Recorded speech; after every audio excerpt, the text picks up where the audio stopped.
3 weeks into the war, the Empire faced a situation they had never encountered before. Their enemies were learning, not just learning, but evolving their tactics and technology at an alarming rate. In a secret underground facility in Nevada, Dr. Anna White stood before a captured alien ship, her team working around the clock. "Look at this," she told the visiting Admiral Reed, pointing to a holographic display they had already reverse engineered. "Their technology isn't actually more advanced than ours. It's just different. They focused on energy weapons while we focused on physical ones." Reed watched as the scientists and engineers worked. Some were sleeping on cots in the corner, taking short naps before returning to work. The Empire would have seen this as a weakness, but it was actually driving innovation. Different teams worked in shifts, each building on the discoveries of the others. "How soon until we can use their tech?" Reed asked. "We already are," White replied with a grin. "We've figured out how to combine their shield technology with our kinetic weapons. The Empire's ships won't know what hit them." Across the globe, humanity's adaptation continued. In South Korea, programmers had cracked the Empire's communication codes.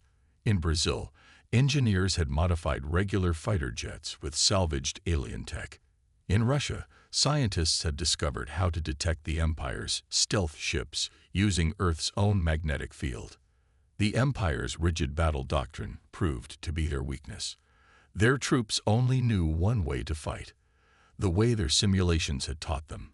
But humans had centuries of different combat styles to draw from. Captain Smith, now leading a mixed unit of Marines and modified alien vehicles, laid a trap in the ruins of Berlin. The Empire's forces, following their standard protocols, fell right into it. "They always check buildings in the same order," she told her troops. "They always follow the same patrol patterns. They're predictable, and predictable means beatable." The trap worked perfectly. When the alien patrol entered the designated kill zone, they found their sensors blocked by simple radio interference. Their energy weapons misfired in the rain, and when they tried to retreat, they discovered that humans had learned to use their own technology against them. On the Empire's command ship, Leader Gray received more disturbing reports. The humans weren't just resisting, they were innovating. Every defeat taught them. Every captured piece of technology was quickly understood and improved upon. "Sir," his second-in-command reported, "the humans have modified their primitive projectile weapons with our shield-piercing technology. They're using our own innovations against us." Gray watched the tactical displays in disbelief. The humans were combining technologies in ways the Empire had never considered. They mounted Empire energy weapons on their tanks. They added their explosive warheads to Empire targeting systems. They even found ways to improve Empire technology that the Empire itself hadn't thought of. But perhaps most disturbing was how the humans fought. They didn't follow any standard doctrine. Each battle was different. They used guerrilla tactics, then switched to full frontal assaults. They fought in ways that made no sense to Empire tacticians, yet somehow achieved victory. In the UN Command Center, Reed reviewed the latest battle reports. Humanity was pushing the invaders back, not through superior technology or numbers, but through sheer adaptability and determination. "Send word to all commands," he ordered. "Phase 2 begins tomorrow. It's time to show the Empire that we're not just defending anymore." As the orders went out, Dr. White's team made another breakthrough. They had not only mastered Empire technology, they had found ways to improve it. Tomorrow, the Empire would learn that giving humans 3 weeks to study their technology was a massive mistake. The adaptation phase was over. Now came the counterattack. Operation Thunderstrike began in darkness. Commander Jack Wilson stood on the bridge of the U.S. Adaptation, Earth's first hybrid warship. The vessel combined human ingenuity with stolen Empire technology, but more importantly, it had backup systems for everything. Where Empire ships relied purely on advanced tech, the adaptation could switch to old-school controls when needed. "All ships, radio silence," Wilson ordered. "Switch to backup systems only. No energy signatures. The fleet of modified human ships moved through space like ghosts. They had learned that Empire sensors looked for energy readings, so they used cold thrusters and momentum. It wasn't elegant, but it worked. The Empire would never expect their primitive enemies to attack in space. The target was the Empire's main supply line, a stream of cargo ships moving between their staging areas. The Empire, confident in their superiority, hadn't even bothered to protect them properly. Like shooting fish in a barrel, Wilson muttered, remembering how the Empire had mocked human sayings. Now those same primitives were about to give them a nasty surprise. The attack began with old-fashioned nuclear missiles, technology so outdated that Empire ships didn't even have defenses against them. The supply ships, their shields tuned for energy weapons, never stood a chance. All ships, commence Phase 2, Wilson commanded. Human vessels, now equipped with reverse-engineered Empire tech, emerged from hiding. But unlike Empire ships, they had human pilots who knew how to fight even when systems failed. The Empire crews, dependent on their automated systems, found themselves outmaneuvered at every turn. Back on Earth, Admiral Reed watched the operation unfold. "Send the ground attack signal," he ordered. "Let's see how they handle fighting on two fronts." Across Earth, human forces launched coordinated attacks on Empire ground positions. But these weren't the same forces the Empire had faced before. Now humans wore powered armor reverse-engineered from Empire suits, but with mechanical backups. They carried weapons that combined Empire energy tech with good old-fashioned explosives. Captain Smith led her unit against an Empire base in the Rockies. The aliens had chosen the location for its defensible position, not realizing that humans had been fighting in mountains for thousands of years. They relied too much on their toys, Smith told her troops as they scaled cliffs the Empire sensors said were impossible to climb. "Remember, when their tech fails, we still know how to fight." The Empire troops, faced with enemies who could now match their technology, but fight without it, began to break. Their rigid training hadn't prepared them for this. How could they fight an enemy that combined advanced tech with primitive warfare? On his command ship, Leader Gray watched in horror as his supply lines crumbled. Impossible. They're just primitives. How are they operating in space? The answer came as human ships, using Empire communication frequencies, broadcast a simple message. "You thought our limitations made us weak. They made us strong. We learned to have backups. We learned to fight without technology. We learned to adapt." The battle raged for hours. When it was over, the Empire had lost 80% of their supply ships and dozens of ground bases. But more importantly, they had lost their aura of invincibility. Commander Wilson stood on his bridge, watching Empire ships retreat. His own vessel had taken hits, but unlike Empire ships, the adaptation could still fight with damaged systems. Humans had learned long ago not to rely on any single system. "Send word to Earth," he ordered. "Supply lines cut. Enemy in retreat. Operation Thunderstrike successful." The war wasn't over, but the turning point had come. The Empire was about to learn another human saying: "Pride goes before a fall." In the Empire's main strategic planning center, their best military minds faced a troubling reality. Every single one of their combat simulations had failed to predict human behavior. The massive holographic display showed battle after battle where humans had defied their calculated odds. "I don't understand," the Empire's chief strategist told Leader Gray. "They keep doing things that make no logical sense, yet somehow it works." They watched footage of human soldiers continuing to fight despite injuries that should have stopped them. They saw pilots pulling maneuvers that their computers said were impossible. They witnessed humans succeeding through what the Empire could only describe as sheer stubbornness. On Earth, this illogical behavior was winning the war. Captain Smith's unit had just captured another Empire base, this time by using what she called the crazy approach. "They expected us to attack from the north, where their sensors were strongest," she explained to Admiral Reed during the debriefing. "So we climbed down the cliff they thought was impossible to climb. Lost some equipment in the process, but that's why we carried backups. Reed nodded, understanding what the Empire couldn't. They don't get that losing equipment to gain an advantage is a trade we're willing to make. The Empire's troops were starting to fear human reputation. Stories spread through their ranks about human soldiers who kept fighting even when their weapons failed, who used simple tools to defeat advanced technology, who turned the Empire's own weapons against them in ways their designers never imagined. In orbit, Commander Wilson's fleet had grown. More hybrid ships joined the adaptation, each one combining Empire technology with human ingenuity. But unlike Empire ships, these vessels could still fight even when their advanced systems were damaged.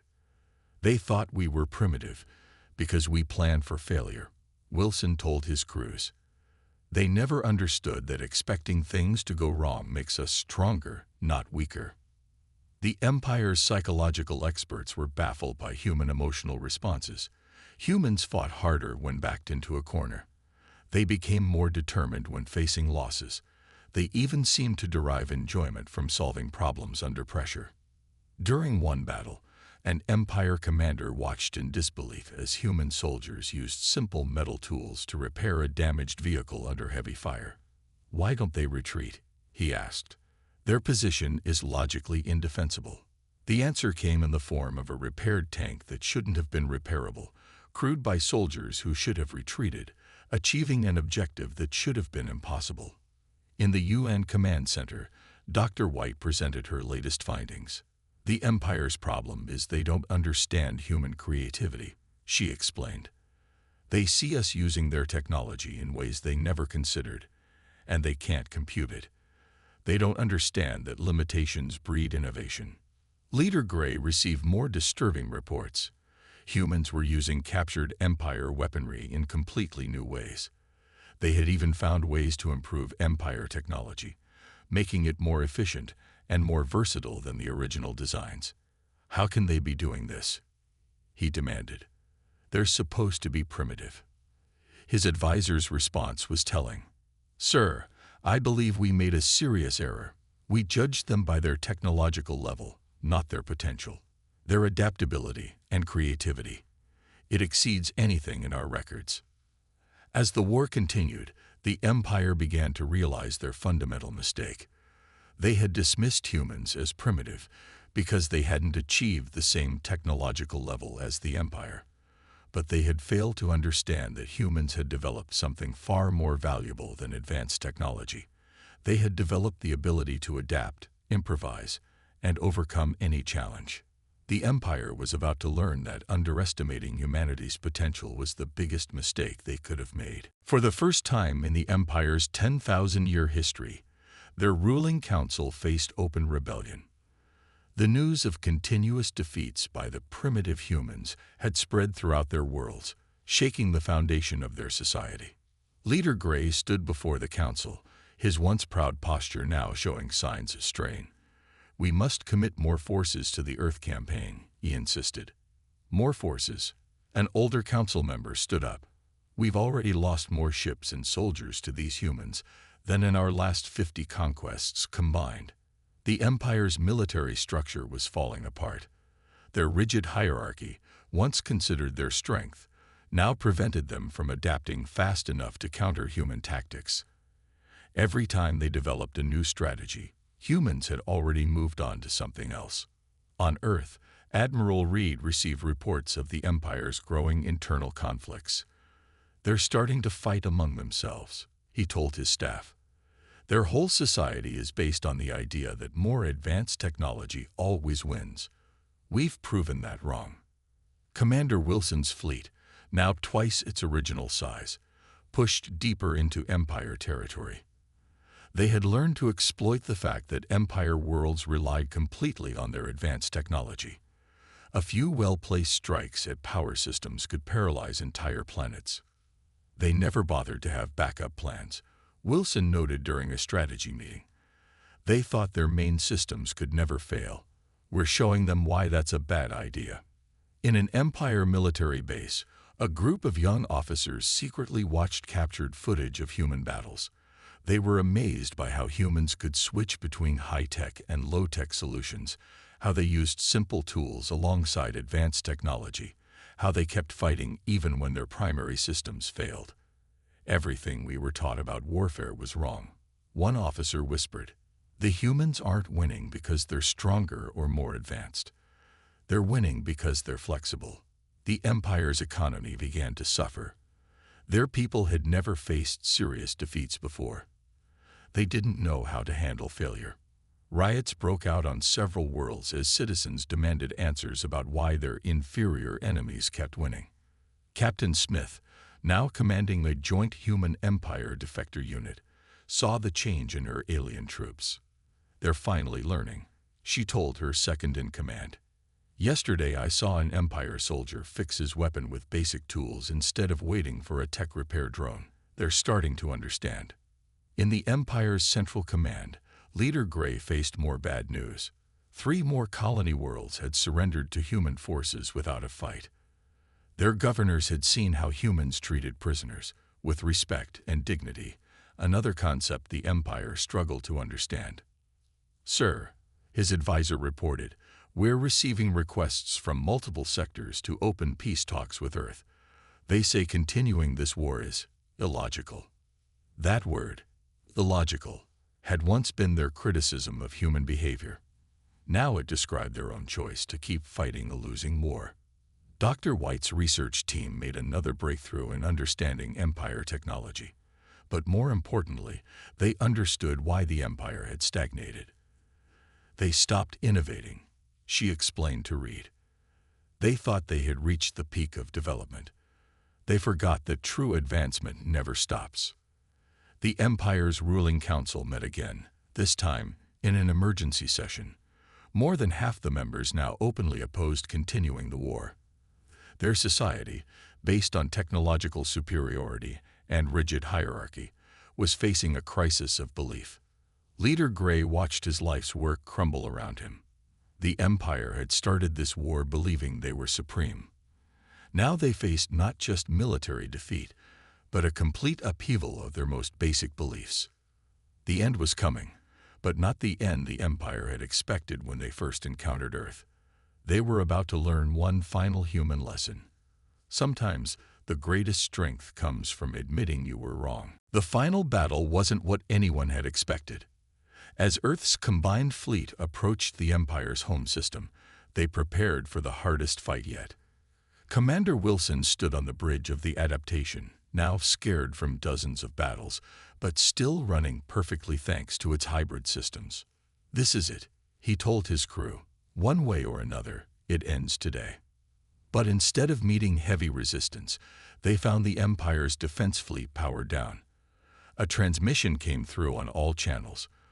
The Empire's ruling council had removed Leader Gray from power.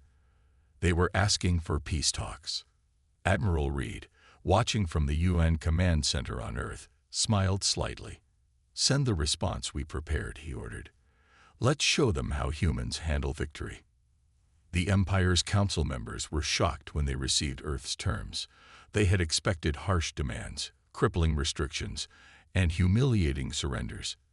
Instead, they found something they didn't understand: mercy.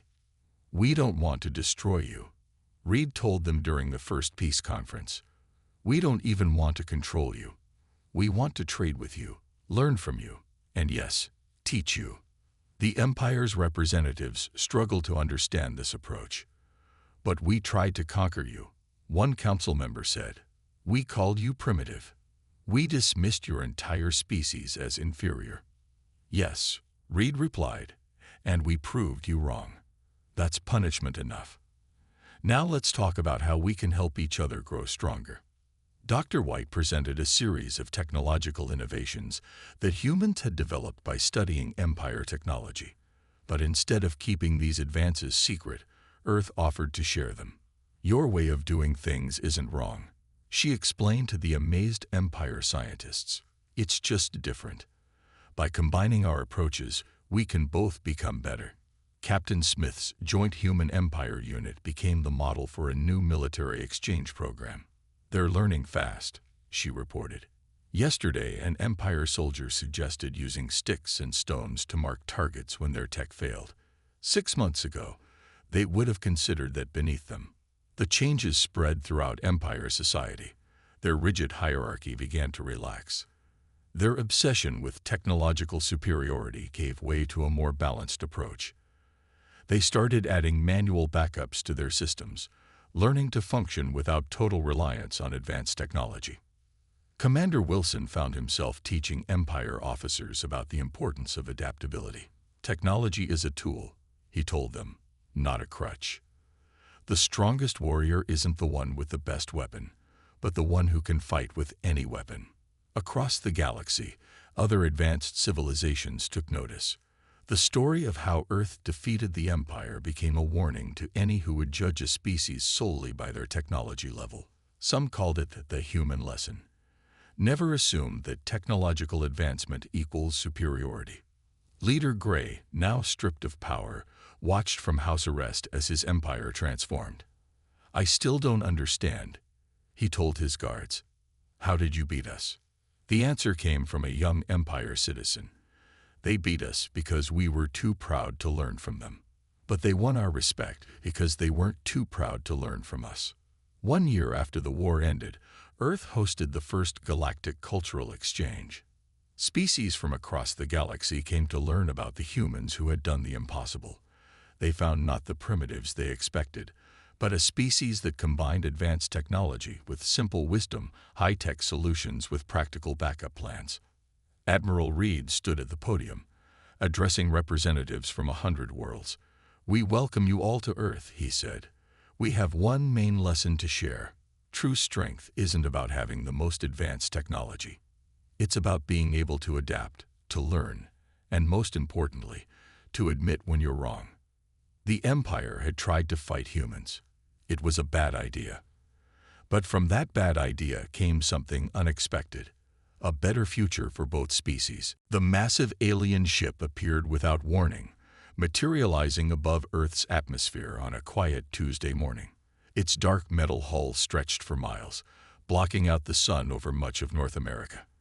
Within hours, every military base on Earth was on high alert, and civilians crowded the streets, their eyes fixed on the sky.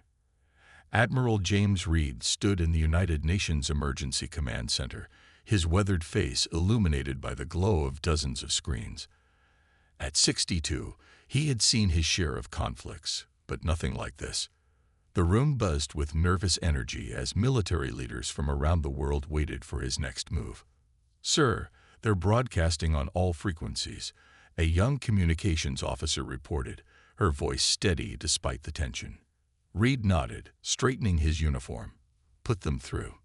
The main screen flickered to life, revealing a tall, gray-skinned being with large, silver eyes. The alien's mouth didn't move, but its words echoed through the chamber in perfect English. "I am Leader Gray of the Stellar Empire. Your world has been chosen for integration into our domain. Resistance would be unfortunate." Reed stepped forward, keeping his voice diplomatic. "I am Admiral Reed, representing Earth's Defense Forces. We welcome peaceful contact with other civilizations, but we maintain our right to independence." A sound like metallic laughter filled the room. "Independence? Your species still relies on biological functions. You sleep, you eat, you age. Your weapons use primitive chemical propulsion. Your ships can barely reach your own moon. We prefer to see those as features, not bugs," Reed replied calmly. "Perhaps we could discuss." "There is nothing to discuss," Gray interrupted. "You will submit to Empire rule within one Earth rotation, or we will demonstrate our superiority. Your biological limitations make you unfit for self-governance." The transmission cut off abruptly. Reed turned to face the assembled leaders, seeing a mix of fear and determination on their faces. "Well," he said, a slight smile crossing his face, "they're certainly confident." The Chinese general spoke first. "They underestimate us because we are different. This is an advantage." "Agreed," the Russian commander added. "They expect us to be primitive. They don't know what humans can do when pushed." For the first time in human history, The world's nations united without hesitation. Ancient rivalries were set aside. Within hours, every military force on Earth coordinated their responses. Nuclear weapons were readied, but held in reserve. No one wanted to irradiate their own planet. As the deadline approached, Reed received reports from around the world. The Americans had their carrier groups in position. The Russians had their newest tanks deployed. China had activated its cyber warfare units. Even smaller nations contributed what they could to the defense. In his private office, Reed looked at an old photograph on his desk. His grandfather in his World War I uniform. "They think biology is a weakness," he muttered to himself. "They don't understand that our limitations are what made us strong. We had to adapt. We had to think. We had to overcome." The final hour arrived. Reed stood before the emergency UN session, his voice firm as he delivered humanity's response. To Leader Gray and the Stellar Empire, Earth declines your offer of integration. We acknowledge your technological superiority, but remind you that technology alone does not determine the outcome of conflicts. We prefer peace, but if you force this fight, you will learn why no force has ever successfully conquered Earth. As he finished speaking, the alien ship launched its first attack probe. Humanity's first interstellar war was about to begin. But unlike the Empire's previous conquests, this one wouldn't go according to their simulations. Because they had made a crucial mistake. They had judged humanity by their limitations, not by their potential. They saw humans as primitive because they needed sleep, but hadn't considered what creatures must be like to evolve on a predator world, where sleeping meant developing heightened survival instincts. They dismissed humans for needing food, not understanding how that drove them to master chemistry and agriculture. They laughed at human aging, never realizing how that very mortality drove humans to achieve so much in their limited time. The Empire thought they were facing primitives. They were about to learn how wrong they were. The Empire's first attack came at dawn. Thousands of sleek, silver ships descended through Earth's atmosphere, their energy weapons charging with a bright purple glow. Leader Gray watched from the command ship, expecting a quick victory. After all, every simulation showed the same result. Primitive worlds fell within hours. But Earth's atmosphere had a surprise for them. Captain Tom Baker of the U.S. Air Force watched in amazement as the alien energy weapons dispersed in the thick atmosphere, losing much of their power before reaching their targets.